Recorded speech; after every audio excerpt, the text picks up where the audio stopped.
महज महीने भर पहले नेटफ्लिक्स पर रिलीज हुआ एक वेब सीरीज जिसे बनाने में महज कुछ करोड़ रुपए का खर्च हुआ था। देखते ही देखते वो वेब सीरीज पूरी दुनिया की नंबर 1 वेब सीरीज बन गई। एक ऐसी वेब सीरीज जिसे जितना पैसा लगाकर तैयार किया गया, महज 2 सप्ताह के भीतर उस वेब सीरीज ने 40 गुना अधिक पैसा कमा लिया। और तो और इस वेब सीरीज की डिमांड इतनी ज्यादा बढ़ गई कि इसे 30 से भी ज्यादा भाषाओं में डब करना पड़ा। इस लो बजट वेब सीरीज के अंदर की कहानी का कॉन्सेप्ट इतना जबरदस्त था कि इसे जिसने भी देखा वो इसकी तारीफ किए बिना रह नहीं पाया। और इस वेब सीरीज का नाम है स्क्विड गेम। आपको जानकर हैरानी होगी, ये वेब सीरीज रिलीज होने के महज कुछ सप्ताह बाद ही पूरी दुनिया के दिमाग पर छा गई। लेकिन उससे भी हैरानी की बात तो ये है कि इस वेब सीरीज की कहानी को साल 2009 में ही तैयार कर लिया गया था, लेकिन एक खास कारण की वजह से उस वेब सीरीज को दुनिया के सामने लाने के लिए 12 साल का लंबा इंतजार करना पड़ा। और आज के इस वीडियो में हम आपको दुनिया के इस पॉपुलर वेब सीरीज की कुछ खास बातें बताने वाले हैं, जिसे जानना आपके लिए बड़ा दिलचस्प होने वाला है कि इस वेब सीरीज की कहानी को राइटर ने कितने अजीबोगरीब और अलग अंदाज में लिखा है। तो बने रहिए इस वीडियो में हमारे साथ अंत तक। दोस्तों, इस वेब सीरीज की कहानी एक बड़ी खतरनाक गेम के ऊपर आधारित है। इस गेम को आप बिल्कुल बैटल ग्राउंड गेम पबजी की तरह देख सकते हैं, जिसमें कई लोग गेम का हिस्सा बनते हैं और अंत में उसकी जीत होती है जो सबको मारकर लास्ट में बच जाता है। ठीक उसी गेम की तर्ज पर इस वेब सीरीज के अंदर एक गेम होता है और इस गेम में 456 लोग हिस्सा लेते हैं। लेकिन ये गेम पबजी की तरह नहीं होता। इसके नियम और कानून बड़े अलग और अजीबोगरीब होते हैं। गेम का हिस्सा बनने वाली सभी 456 लोगों में से जो भी हारता है उसे हार के बदले खतरनाक मौत मिलती है। यही वजह है कि इस वेब सीरीज के खतरनाक कॉन्सेप्ट की वजह से ये अचानक पूरी दुनिया में एकदम से वायरल हो गई। दोस्तों, आपको जानकर हैरानी होगी कि स्क्विड गेम नाम का ये वेब सीरीज जो आज पूरी दुनिया के दिलो दिमाग पर छाया हुआ है, इस वेब सीरीज की कहानी को साल 2009 में ही तैयार कर लिया गया था। लेकिन जब राइटर ने अपनी कहानी को साउथ कोरिया के अलग अलग प्रोडक्शन कंपनी को दिखाया तो किसी को भी कहानी पसंद नहीं आई। साउथ कोरिया के लगभग सभी प्रोडक्शन हाउस ने ये बोलकर उसकी कहानी को नकार दिया कि बिल्कुल अनरियलिस्टिक है, यानी कि इस कहानी का वास्तविकता से दूर दूर तक कोई संबंध ही नहीं है। वहीं साउथ कोरिया के कुछ प्रोडक्शन कंपनी ने यह बोलकर राइटर की कहानी को नजरअंदाज किया कि इस कहानी के अंदर बहुत ज्यादा मारकाट है जो दर्शकों के लिए अच्छा नहीं है। और इस वक्त दर्शक का दिमाग इतना डेवलप नहीं हुआ है कि वो इतनी अधिक मारकाट वाली चीजों को देख सके। लेकिन कई साल बाद जब साउथ कोरिया के इस राइटर ने अपनी कहानी को लेकर नेटफ्लिक्स के पास पहुंचे तो नेटफ्लिक्स ने इसकी कहानी को तुरंत एक्सेप्ट कर लिया और उस पर एक फिल्म बनाने की सोची गई। लेकिन इस कहानी के अंदर इतने अधिक कैरेक्टर थे कि कहानी को ठीक से दिखाने के लिए 1.5 या 2.5 घंटे का वक्त बहुत ही कम पड़ने वाला था। इसलिए इस कहानी के ऊपर फिल्म नहीं बल्कि वेब सीरीज तैयार की गई। और साल 2009 में लिखी गई ये कहानी 12 साल बाद सितंबर 2021 में इतनी अधिक फेमस हो गई कि आज पूरी दुनिया उस कहानी को पसंद करती है। इतना ही नहीं, जिसने भी इस वेब सीरीज को देखा वो उसके दूसरे पार्ट का भी बेसब्री से इंतजार कर रहा है।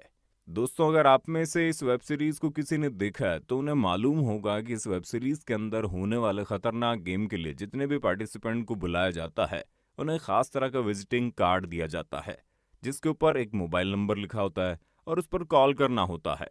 लेकिन हैरत अंगेज तरीके से फिल्म मेकर ने उस विजिटिंग कार्ड पर जिस नंबर को लिखा वो नंबर साउथ कोरिया में सचमुच में मौजूद था। दुनिया में जितने भी लोगों ने इस वेब सीरीज को देखा उनमें से बहुत से लोग थे जो उस विजिटिंग कार्ड के ऊपर लिखे नंबर को नोट कर लिए और उस पर फोन करना शुरू कर दिए।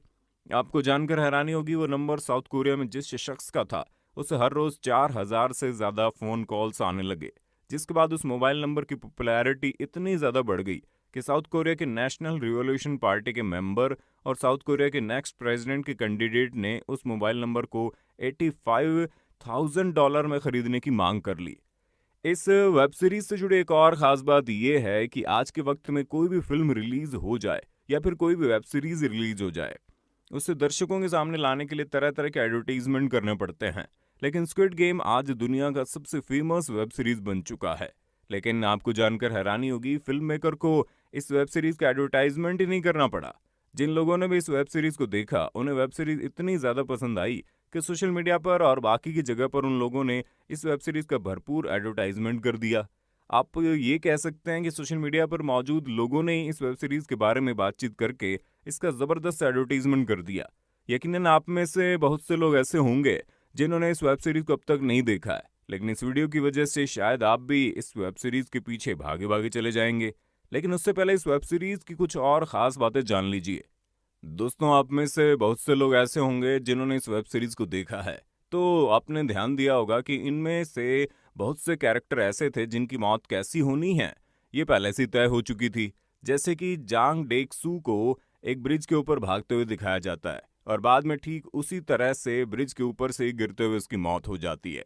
अली नाम का कैरेक्टर तो आपको याद ही होगा, जो अपने बॉस के पैसे चुराकर भाग जाता है। ठीक उसी तरह बाद में उसके मार्बल चोरी हो जाने की वजह से उसे एलिमिनेट होना पड़ता है और उसकी मौत हो जाती है।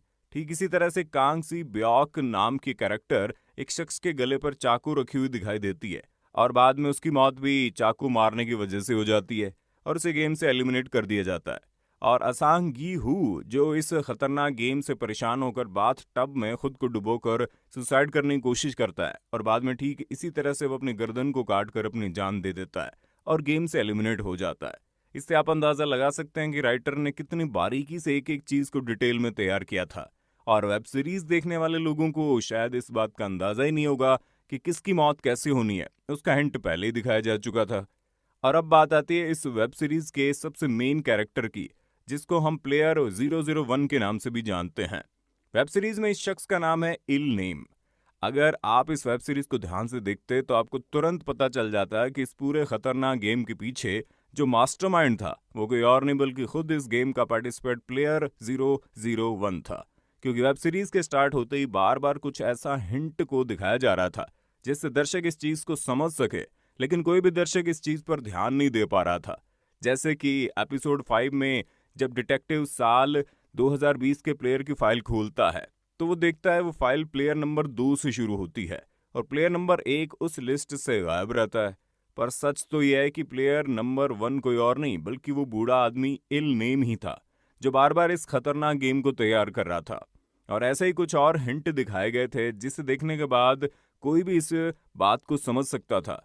जैसे कि सबसे बड़ा हिंट तो पहले ही गेम के दौरान दिखा दिया गया था, जब एक मैदान में सभी 456 पार्टिसिपेंट को खड़ा किया गया था और ऑर्डर दिया गया था कि वो डॉल जैसे ही गाना बंद करेगी वैसे ही सभी को रुक जाना है। और वो डॉल सभी के मूवमेंट को तो स्कैन कर रही थी, लेकिन उस बूढ़े आदमी को स्कैन नहीं कर रही थी। दोस्तों, इस वेब सीरीज से जुड़ी एक और खास बात है कि फिल्म मेकर ने जब इस वेब सीरीज की कहानी को देखा तो उन्हें लगा शायद ये वेब सीरीज चले या फिर ना चले, इसलिए उन्होंने इस कहानी के ऊपर जरूरत से ज्यादा पैसे खर्च करना नहीं चाहा और फिल्म मेकर ने इस वेब सीरीज को लगभग $21 मिलियन खर्च करके तैयार कर दिया। और आपको जानकर हैरानी होगी, ये वेब सीरीज महज एक महीने में $900 मिलियन से ज्यादा की कमाई कर चुकी है। अब आप अंदाजा लगा सकते हैं इस वेब सीरीज को जितने पैसों में बनाया गया, महज 2 सप्ताह के अंदर ही उसका 40 गुना से ज्यादा पैसा निकाला जा चुका है और ये कमाई लगातार बढ़ती जा रही है।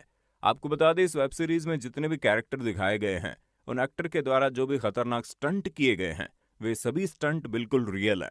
उसके लिए किसी भी खास तरीके के ग्राफिक का इस्तेमाल नहीं हुआ। अब अंत में सबसे बड़ा सवाल ये आता है, क्या इस वेब सीरीज का दूसरा सीजन आएगा? तो दोस्तों, आपको बता दें, ये वेब सीरीज इतनी ज्यादा हिट हो चुकी है कि फिल्म मेकर और स्टोरी राइटर दोनों के ऊपर ही इस बात का दबाव बढ़ चुका है कि अगला सीजन और बेहतरीन होना चाहिए। यही वजह है कि इस वेब सीरीज का अगला सीजन आएगा तो जरूर, लेकिन इतनी जल्दी नहीं। हो सकता है इसके लिए आपको कई सालों का इंतजार करना पड़े। दोस्तों, उम्मीद करते हैं जानकारी आपको अच्छी लगी होगी और क्या आपने स्क्विड गेम नाम की इस वेब सीरीज को देखा है? हाँ, तो अपना एक्सपीरियंस अपने कमेंट में बता दो। वीडियो अच्छी लगी तो लाइक कीजिए, चैनल को सब्सक्राइब करके बेल आइकन को ऑन करना बिल्कुल मत भूलिए।